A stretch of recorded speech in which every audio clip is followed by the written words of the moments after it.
وأقول في القرآن ما جاءت به آياته فهو الكريم المنزال. وأقول قال الله جل جلاله والمصطفى الهادي ولا أتأول. وجميع آيات الصفات أمرها حقا كما نقل الطراز الأول. وأرد عهدتها إلى نقالها وأصونها عن كل ما يتخيل. قبحا لمن نبذ القرآن وراءه وإذا استاد. والثاني وهو أول أقسام الآحاد ما له طرق محصورة بأكثر من اثنين وهو المشهور عند المحدثين. والثانی اب دوسری قسم ہے اخبار احاد کی. پہلی قسم تھی متواتر، اب دوسری قسم ہے اخبار احاد. وہو اول اقسام الاحاد، اقسام احاد کی یہ پہلی قسم ہے، یعنی احاد کے اعتبار سے پہلی قسم ہے اور بنیادی اعتبار سے دوسری قسم ہے. وہو اول اقسام الاحاد، اور یہ اقسام احاد میں سے پہلی قسم ہے، اقسام احاد کی پہلی قسم ہے. اور وہ کیا ہے؟ وہ ہے ما لہو طرق محصورہ. خبر احاد وہ ہے جس کے طرق محصور ہوں، جس کی سندیں محصور ہوں، یعنی جس کی سندوں کو شمار کیا جا سکے. بے اکثر من اثنین، دو سے زیادہ، دو سے زیادہ. یعنی خبر احاد کی پہلی قسم ہے وہ جس کے طرق محصور ہیں، جس کے طرق کو شمار کیا جائے گا، لیکن وہ شمار کتنا ہے؟ بے اکثر من اثنین، وہ دو سے زیادہ ہے، یعنی کم سے کم تین اور تین سے زیادہ، تین اور تین سے زیادہ. وہ المشہور، جب تین یا تین سے زیادہ ہوں تو اس کو مشہور کہتے ہیں.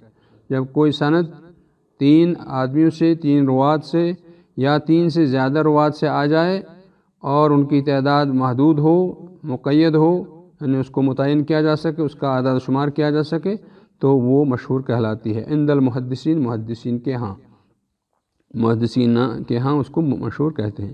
سمی بذالک لوضوحہ، اس کا یہ نام رکھا گیا ہے اس کی وضاحت کے لیے، یعنی یہ واضح ہے، واضح ہونے کی وجہ سے مشہور ہے، معروف ہے. اس معروف اور مشہور ہونے کی وجہ سے اس کا نام مشہور ہے. وہو المستفیض علی رأی جماعت من ائمۃ الفقہاء، اور وہ مستفیض بھی ہے ائمہ فقہا کی ایک جماعت کے نزدیک، مستفیض بھی ہے، یعنی اس کا نام مستفیض بھی ہے. کن کے نزدیک؟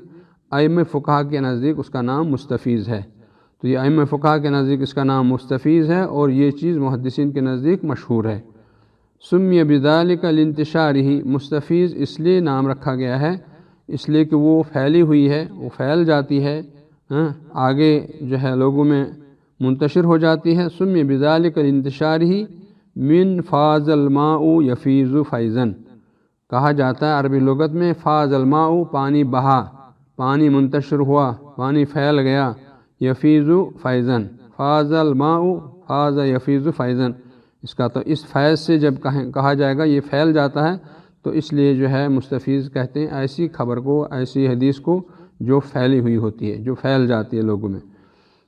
من فاض الماء یفیض فیضاً. ومنہم من غایر، اور بعض لوگ ان میں سے ائمہ فقہا میں سے بعض لوگ وہ ہیں جنہوں نے مستفیض اور مشہور کے درمیان مغایرت کہی ہے، مغایرت کے قائل، یعنی فرق کیا ہے. ومنہم من غایر بین المستفیض والمشہور، اور ان میں سے بعض وہ ہیں جو مستفیض اور مشہور کے درمیان فرق کرتے ہیں. فرق کرنے کا معنی یہ ہوا کہ مستفیض الگ چیز ہے اور مشہور الگ چیز ہے، یعنی مشہور اور مستفیض دونوں ایک ہی چیز نہیں ہے. جبکہ محدثین کے ہاں اصل میں مشہور اور مستفیض دونوں ایک ہی چیز ہے. اور ان لوگوں کے نزدیک، کچھ لوگوں کے نزدیک فقہا میں سے جو لوگ کہتے ہیں کہ مستفیض الگ چیز ہے اور مشہور الگ چیز ہے. بأن المستفیض، تو وہ لوگ کیا کہتے ہیں؟ مستفیض کس کو کہیں گے؟ کہتے ہیں مستفیض وہ ہے بأن المستفیض یکون فی ابتدائہ و انتہائہ سوا. مستفیض وہ ہے جس کا شروع اور آخر برابر ہو، یعنی شروع اور آخر میں روات برابر ہو. اگر شروع میں مان لیجیے 4 ہیں تو آخر میں بھی 4 ہوں گے، اگر شروع میں 6 ہیں تو آخر میں بھی 6 ہوں گے، تو اس طرح سے کہتے ہیں کہ یہ مستفیض ہے۔ والمشہور عام من ذالک، اور مشہور اس سے زیادہ عام ہے، یعنی مشہور میں یہ چیزیں نہیں ہیں، تو اس طرح سے مشہور اس سے کہا جائے گا کہ ہر مستفیض مشہور ہے لیکن ہر مشہور مستفیض نہیں، اس طرح سے۔ تو یہ فرق کیا بعض لوگوں نے۔ وَمِنْهُمْ مَنْ غَایَرَ عَلَى کیفیۃ اخریٰ، اور لوگوں میں سے اہل علم کا ایک طبقہ ایسا ہے کہ جو دوسری حیثیت سے، دوسرے انداز سے ان کے درمیان فرق کرتے ہیں، دوسرے انداز سے ان کے درمیان فرق کرتے ہیں، یعنی مشہور الگ چیز ہے اور مستفیض الگ چیز ہے۔ وَلَيْسَ مِن مَبَاحِثِ هَذَا الْفَنِ، لیکن وہ چیزیں اس فن کے مباحث میں سے نہیں ہیں، یعنی وہ فقہی دوسرے چیزوں کی طرح اعتبار سے کر رہے ہیں، تو لہٰذا وہ اس فن کے مباحث میں سے نہیں ہے، اس فن سے کوئی اس کا تعلق نہیں ہے، اس لیے اس کو ذکر نہیں کیا گیا۔ پھر کہتے ہیں ثم المشہور یطلق علی ما حرر ہنا، حافظ صاحب کہتے ہیں کہ پھر مشہور بولا جاتا ہے اس پر جو ہم نے یہاں ذکر کیا ہے، ماہر، بعض نسخوں میں ماہرنا، بعض نسخوں میں ماہر ہونا، جو یہاں لکھا گیا ہے، جو یہاں تحریر کیا گیا ہے اس کے مطابق مشہور بولا جاتا ہے۔ وہ ہے کہ یعنی جس میں 3 راوی یا 3 سے زیادہ راوی روایت کریں گے، کسی طبقے میں 3 راوی ہوں یا پھر 3 سے زیادہ راوی ہوں، اتنے لوگوں سے اگر حدیث آ جائے گی، اتنی سندوں سے آ جائے تو وہ حدیث مشہور کہلاتی ہے، اور اسی کا دوسرا نام مستفیض ہے۔ پھر آگے وَعَلَى مَشْتُهِرَ، اور اس کا اطلاق اس چیز پر بھی ہوتا ہے جو مشہور ہوتی ہے عَلَى أَلْسِنَةِ النَّاسِ، جو لوگوں کی زبانوں پر مشہور ہے، یعنی بعض حدیثیں ایسی ہیں نا کہ لوگوں کی زبانوں پر مشہور ہیں، نہ اس کی سند، بعض مرتبہ ان کی سند ہی نہیں ہے، بعض مرتبہ کچھ سند ہے تو وہ ضعیف ہے، لیکن پھر بھی جو ہے لوگوں کے زبانوں پر مشہور ہے، تو اس کو کہتے ہیں وَعَلَى مَشْتُهِرَ عَلَى أَلْسِنَةِ، کہتے ہیں اس پر بھی بولا جا سکتا ہے، مشہور کا اطلاق اس پر بھی ہوگا کہ جو لوگوں کی زبانوں پر مشہور ہے اور اس کی کوئی سند نہ ہو، یا سند ہوگی تو وہ کمزور سند ہوگی، یا اس طرح سے کم اور زیادہ یہ بھی ہو سکتا ہے۔ فَيَشْمَلْ مَا لَهُ إِسْنَادٌ واحد، کبھی ایسا بھی ہو سکتا ہے جو لوگوں کی زبانوں پر مشہور ہے وہ اس کو بھی شامل ہے جس کی ایک ہی سند ہے، جس کی ایک ہی سند، یعنی وہ غریب ہے، اس اعتبار سے غریب ہے، لیکن وہ غریب سے پھر مشہور ہو گئی، لوگوں کی زبانوں پر مشہور ہو گئی اور سب لوگ اس کو جانتے ہیں اور اس کو بولتے ہیں، تو یہ اس چیز کو بھی شامل ہو جائے گی۔ پھر فصاعداً، اس کی ایک سند ہو یا ایک سند سے زیادہ ہو، یعنی 2، 1، 2، 3 جو جتنی بھی ہو تو سارے پر بولا جائے گا یہ مشہور ہے، لوگوں کی زبانوں پر جو مشہور ہوگا اس کو کہیں گے مشہور، چاہے اس کی کوئی سند ہو یا اس کی ایک ہی سند ہو یا اس کی 2 سندیں ہوں یا 2 سے زیادہ ہوں، اس طرح سے جو ہے ہر ایک چیز پر وہ بولا جا سکتا ہے، تو اس کا اطلاق اس پر بھی آ سکتا ہے۔ وَعَلَى مَشْتُهِرَ عَلَى الْأَلْسِنَةِ، جو لوگوں کی زبانوں پر، جو زبانوں پر مشہور ہو چکا ہے اس کو بھی مشہور کہتے ہیں۔ فَيَشْمَلْ مَا لَهُ إِسْنَادٌ واحد، پس وہ اس کو بھی شامل ہے جس کی ایک ہی سند ہو یا ایک سے زیادہ، فصاعداً یا اس سے زیادہ، صاعد میں اصل چڑھنے والے یعنی اس سے زیادہ ہو۔ بل ما لا یوجد له اسناد اصلا، بلکہ وہ اس پر بھی بولا جا سکتا ہے جس کی کوئی بنیادی طور پر حقیقت میں کوئی بھی سند نہیں ہے، اصلاً کوئی سند ہی نہیں ہے، لیکن مشہور ہو گئے لوگوں کی زبانوں پر، لہٰذا اس کو بھی مشہور بولا جائے گا۔ لیکن اصل اصطلاح جو ہے محدثین کے ہاں وہ یہ ہے کہ 3 یا 3 سے زیادہ راوی جس حدیث کے اندر آ جائیں، 3 یا 3 سے زیادہ راوی روایت کریں تو اس کو مشہور بولتے ہیں، اور اس کا ایک اور نام ہے وہ ہے مستفیض بھی، محدثین کا یہ ہے، اور فقہا وغیرہ جو ہے وہ اس میں فرق کرتے ہیں کہ مشہور اور مستفیض میں فرق ہے۔ جی ہاں، مالو یعنی جس کے طرق محصور ہوں، جس کے طرق محصور ہوں 3 یا 3 سے زیادہ، یہاں بتائے بھی اکثر میں اس نے 2 سے زیادہ ہو گیا 3، اب آپ یہ بھی کہہ سکتے ہیں 3 یا 3 سے زیادہ، 3 یا 3 سے زیادہ، علی الاقل اس میں 3 آدمی ہونے چاہیے، 3 راوی ہونے چاہیے، جس میں یہ سند میں 3 آدمی ہوں گے تو اس کو کہیں گے یہ مشہور ہے، یہ مشہور کی تعریف ہے۔ اگلی تعریف کیا ہے؟ والثالث، تیسرا ہے نا، العزیز، اور یہ تیسرا ہے، یہ اس اعتبار سے یہ تیسرا ہے، اور خبر احاد کے اعتبار سے یہ دوسرا ہے، خبر احاد کے اعتبار سے دوسرا، پہلا ہے مشہور اور دوسرا ہے عزیز۔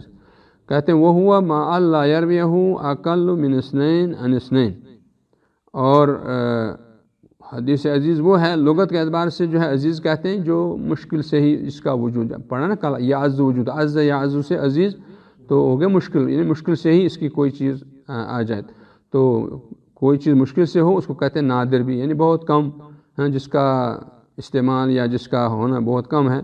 اور عزیز کا معنی قوی بھی ہے، عزیز کا معنی قوی بھی ہوتا ہے، اور عزیز کا معنی مشکل بھی ہوتا ہے۔ تو اس طرح سے جو ہے یہ، اور اصطلاحی تعریف کیا ہے عزیز کی؟ عزیز کہتے ہیں وہ ہوا اللہ یرویہ، عزیز وہ حدیث ہے یا وہ خبر ہے جس کو روایت نہ کرے اقل من اثنین، دو سے کم راوی۔ دو سے کم راوی کتنا ہوتا ہے؟ دو سے کم ہے ایک ہے، یعنی اس کا مطلب ہے دو کم از کم ہونی چاہیے۔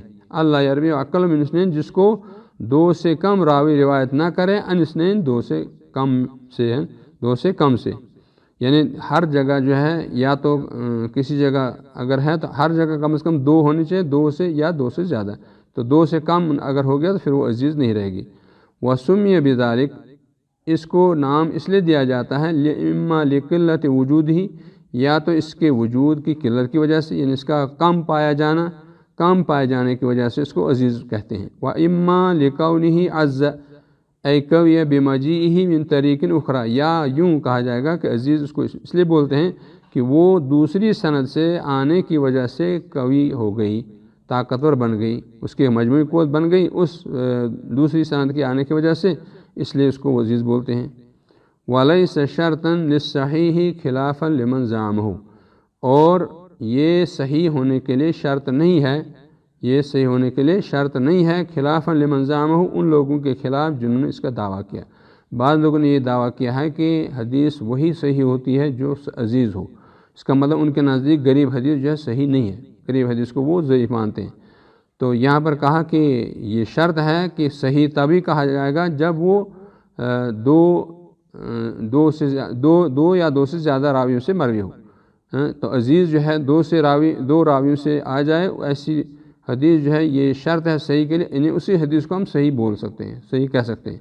اگر عزیز سے نیچے آ گئی، یعنی یہ کیا بن گئی؟ غریب، تو غریب حدیث کو وہ لوگ صحیح نہیں مانتے۔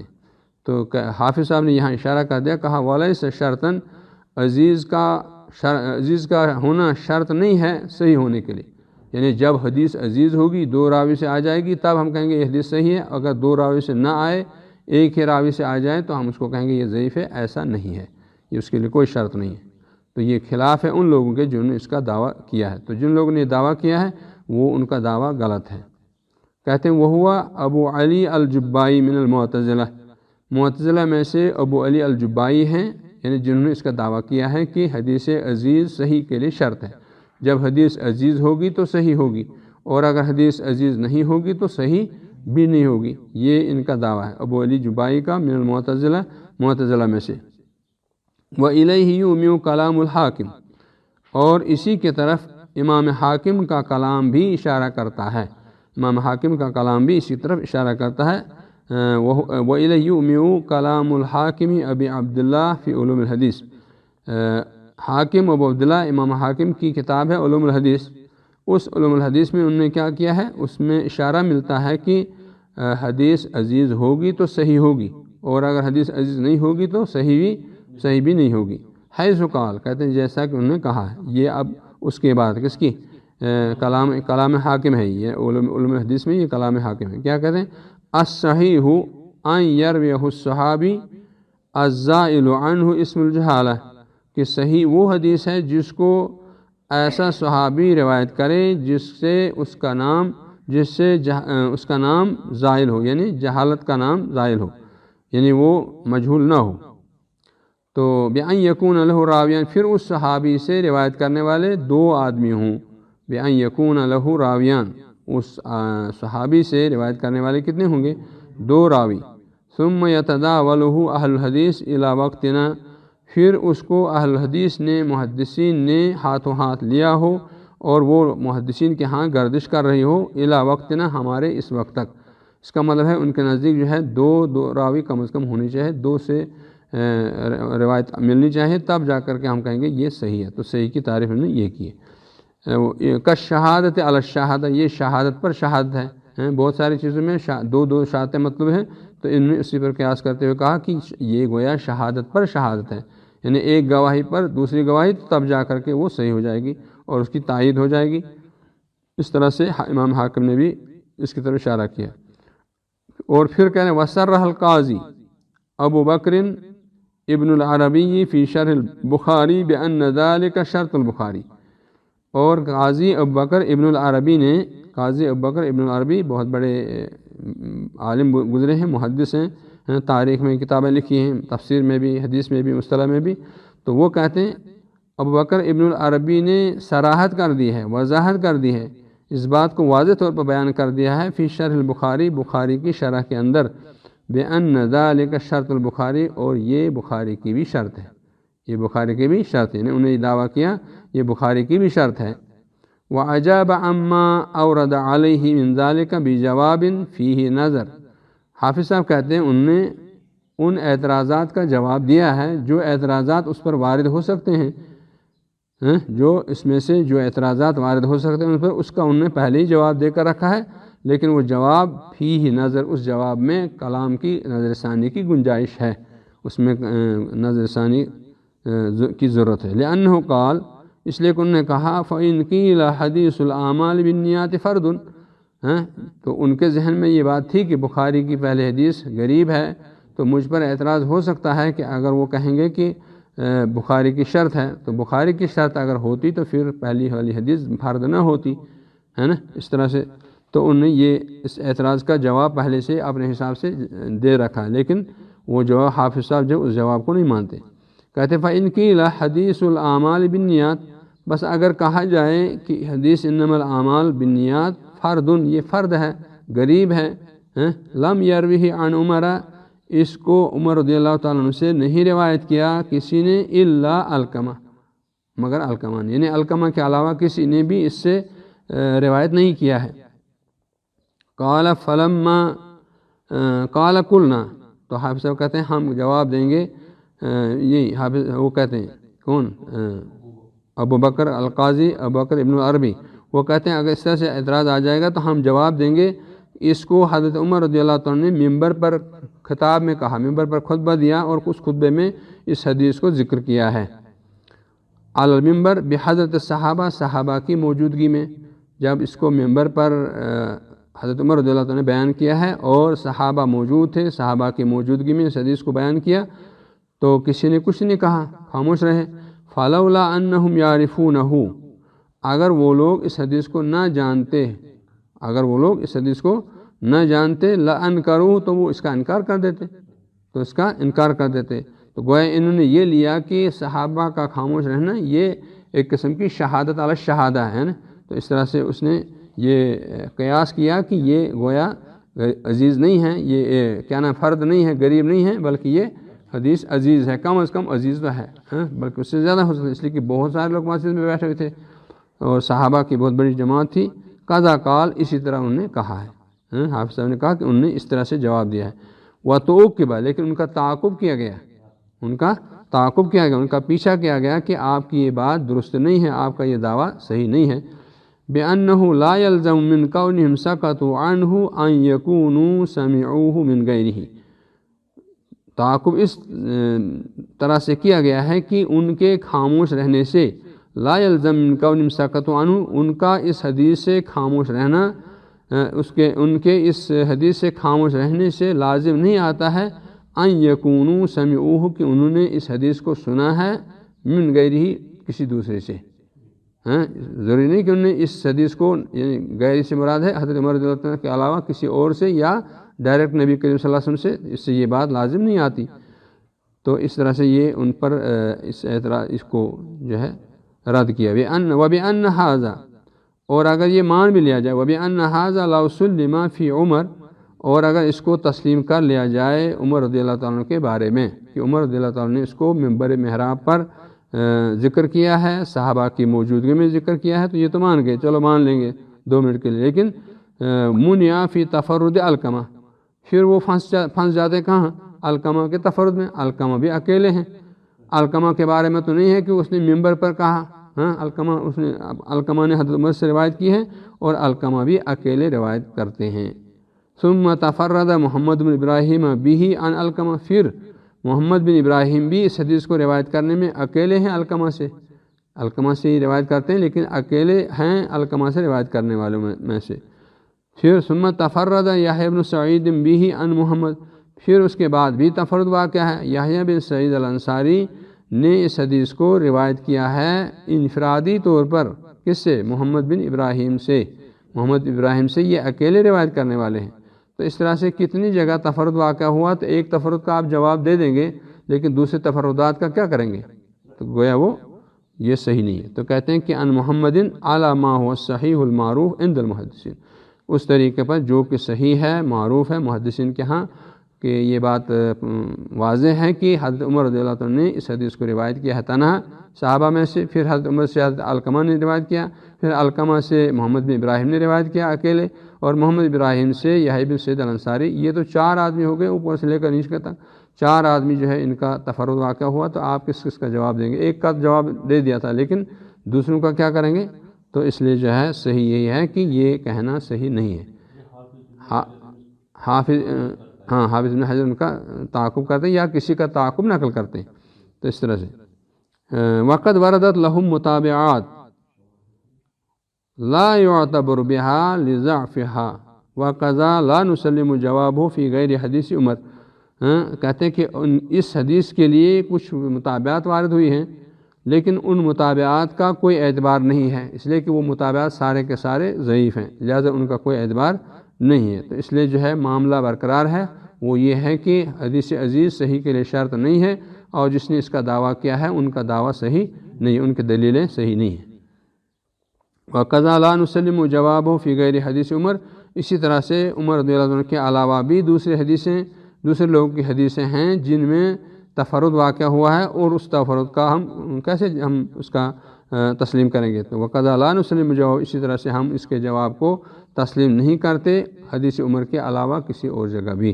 یعنی بہت ساری حدیثیں ایسی ہیں جو منفرد ہیں، غریب ہیں، لیکن اس کو ہم کہیں گے کہ یہ پھر ہمارا یہ کہنا کہ یہ بخاری کی شرط ہے، یہ صحیح نہیں ہے۔ تو گویا قاضی ابوبکر ابن عربی نے جو دعویٰ کیا ہے کہ بخاری کی شرط ہے، ایسا مسئلہ نہیں ہے، بخاری کی یہ کوئی شرط نہیں ہے۔